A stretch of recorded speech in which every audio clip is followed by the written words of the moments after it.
Good evening, ladies and gentlemen. My name is Nemeka Onyeka Obiariri. Just like we predicted, the Naira has gained dramatically over the dollar temporarily. As at the close of market today, 27th March 2024, the Naira gained against the dollar is about 1,350, 1,375 Naira to $1. And of course, that is due to the deft measures taken by the Central Bank of Nigeria, which is like providing an elixir, tackling the symptoms and not addressing the root cause.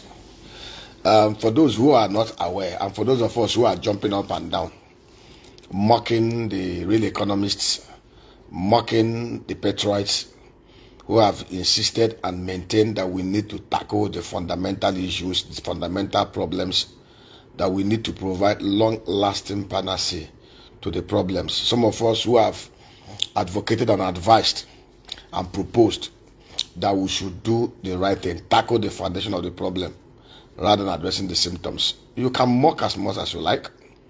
What we are experiencing are just temporary reprieve. What the CBN has done here is like a doctor. Somebody was involved in an accident. CBN is just trying to stop the bleeding. But after stopping the bleeding, you must have to treat the laceration. You must have to treat the cut. You must have to provide temporary, permanent cure so that the wound will heal permanently and not leave an irreparable scar. MPR at 24.75%. Liquidity ratio at 30%. Cash reserve requirement of banks at 45%. Will stifle private entrepreneurship, will stifle commercial activities, and will only attract temporary inflow of hot money, foreign portfolio investors who will swoop into the economy to buy up treasury bills, to buy up bonds issued by the federal government. And for those of you who do not know, when they buy up treasury bills, they are lending money to the CBN. When they buy up bonds, they are lending money to governments. And so basically what they are doing is they come in with their dollar. For those of you who are not aware, Japan today, for the first time, Japan's monetary policy rate used to be minus 0.5. Today, they moved it up. Japan's monetary policy rate is 0.1. For those of you who do not know, Japan's monetary policy rate, CBN monetary policy rate is 24.75. Ghana monetary policy rate is 29%. Of course, you know why Ghana monetary policy rate is at 29%. Ghana defaulted in their loan obligations. Ghana is suffering and hemorrhaging economically, just like Nigeria.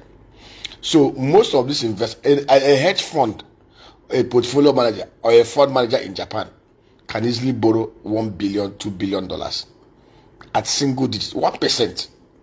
You flow the money here into Nigeria to buy up treasury bills, to buy up bonds, and of course do a swap and a hedge.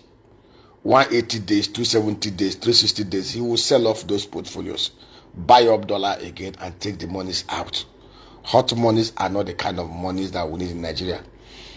At MPR rate of 24.75%, which is the base rate, commercial banks will now be lending monies at 35% to honest entrepreneurs, to honest manufacturers, because they will have to make profits. By the time you factor in inflation rate of 29%, which is not even the real inflation rate, and factor in the other cost of fund, other cost of production, in the high energy cost, inefficiencies, insecurity, and everything, you will discover that the cost of production and manufacturing in Nigeria will be outrageously more expensive compared to the cost of production in other neighboring economies. So how do we compete favorably? Foreign exchange stability is just one of the factors that we need to tackle. And to tackle foreign exchange instability, to fix this economy and make it productive, we must sincerely tackle the issues. By the way, what are the sources of dollar inflow into Nigeria? Foreign direct investment, which is the real investment that we require in this country. Okonjo-Iweala in 2007, with the help of the World Bank, developed a global infrastructure development master plan, an audacious master plan that clearly articulated sector by sector the investments that we need to make into Nigeria economy to be able to take it from a third world economy to a second world economy. And that audacious plan was a $3 trillion 30-year plan. It stated clear that we will have to bring in investment, capital investment, not physical capital investment, foreign direct investment, foreign direct diaspora investment of not less than $100 billion annually over the next 30 years. Successive governments after 2007 have not. Successive governments after that 2007 have not done anything to follow up with that plan. So we need massive inflow of investment. Of course, foreign diaspora investment is one of the sources of dollar inflow into Nigeria. Another source of that dollar inflow is foreign diaspora remittances. Between 2015 to 2023, we had over $168 billion foreign diaspora remittances. These are former remittances. By the time you factor in the dollar cash, the euro cash, and the pound sterling cash that inflowed into Nigeria, it will even be up to $250 billion. Another major source of forex inflow into Nigeria is export of goods and services, both oil goods and non-oil goods. Our major source of inflow used to be the crude oil. Crude oil used to account for over 95% of our forex. Between 2010 2011, we had output of about 2.5 million barrels of crude oil and condensate. Under Buhari, the output tanked. We lost on an annual basis over $22 billion. Output came down to even less than 1 million barrels. We have not addressed that issue. Brazil, Petrobras, that started Petrobras in 1970, today have assets that are worth over $174 billion. Their crude output is about 2.3 million barrels a day. Their profit last year was $37 billion. Their revenue last year was $121 billion. NNPC, total asset $58 billion. NNPC started before Petrobras as Nigeria National Oil Corporation. Look at where we are today because we have refused to do the right thing. Inject efficiency. Get the federal government of Nigeria, divest 60% of your shareholdings from the NNPC and allow them to become like Petrobras that has only 28.5% of Brazilian government investment there. Federal government of Nigeria will not do the right thing. They will leave the right things they are supposed to do. We need to ramp up crude oil output and protect our oil and gas assets from thievery, from inefficiencies, back to what we used to have in 2011, 2010. Naira lost only 38 naira to the dollar in 8 years under Obasanjo. Why? Because Obasanjo ramped up oil production from 1.6 million barrels to 2.3 million barrels. And every kobo, every cent of our crude oil revenue came into the federation account. So we had enough dollar liquidity to defend the Naira. But today, it is not the case. Under Obasanjo, we didn't have the kind of insurgency we had today. There was no bandits, terrorists, or non-government terrorizing every part of Nigeria. Farmers were going to the farm. Under Jonathan Akin, the Minister of Agriculture, had a clearly templated worldview. He had a clear roadmap of what he wanted to do as Agric Minister. And we saw Agric Revolution. Today, we import over $11 billion worth of agro commodities. We spent $24 billion importing mineral oil and white petroleum products. Our farmers can no longer go to the farm. Food inflation is almost about 37% because of insecurity. We are not addressing these fundamental issues. For us to have price stability, for us to have a productive economy, we must address these fundamental issues, which are very, very key. Applying elixirs and OPS through this ad hoc interventionism that is stifling economic growth, that is destroying productivity and manufacturing is not the lasting way to go. The CBN does not manufacture dollars. Cardoso is grappling with everything, throwing in everything he can to see if he can stabilize the forex. But the truth is that until the physical managers, the governors, and the presidency and the MDAs, who are in charge of 90% of the economy, who are in charge of activities that will boost dollar liquidity in the economy, until they do the right thing, we are wasting our time. Those of you who mocking out of ignorance can continue to mock. There's an Igbo adage that says, no matter how far the pee goes from the person that is peeing, that at the end of the day, the last drop will touch the laps. Let's do the right thing. Let's fix the insecurity in the land. We've suggested ways in which this thing can be done. We must be very creative. Between 1960 to 1966, we never had the kind of madness we had today because there was strong regional security outfit. We can replicate a similar thing without jeopardizing the security framework of Nigeria. The military can adopt, the federal government should adopt a special measure. We have 8,809 electoral ward. Get each of the ward people, their local communities, to select their own source, not political talks by politicians. Every community knows they are good, they bad, they ugly. They will select 100. 100 from every electoral ward will give us over 800,000 military men. Call them infantry rangers. Train them, equip them, give them AK-49. Provide 4 armored trucks in every local government area, produced by Emerson or Proforce or NOTS. Build truck-mounted machine guns. Hand it over to these guys.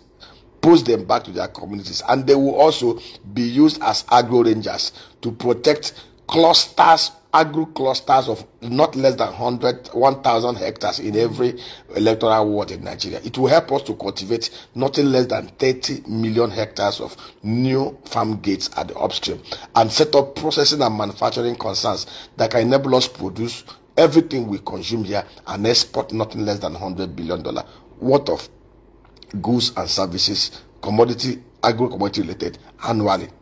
What are we doing to ramp up and produce at least $12 billion from the date palm value chain in the 19 states of the North? What scientific approach, dedicated, sustainable, integrated approach between the federal government and state government, local government are we putting in place to ramp up crude palm oil value chain such a manner that we can produce about $5 billion worth of crude palm oil annually over the next 30 years. In Nigeria, we used to control 45% of the global palm oil market in 1965. Today, Indonesia and Malaysia, who came to Nigeria 85 years ago to pick the seedlings, are controlling 85% of the market.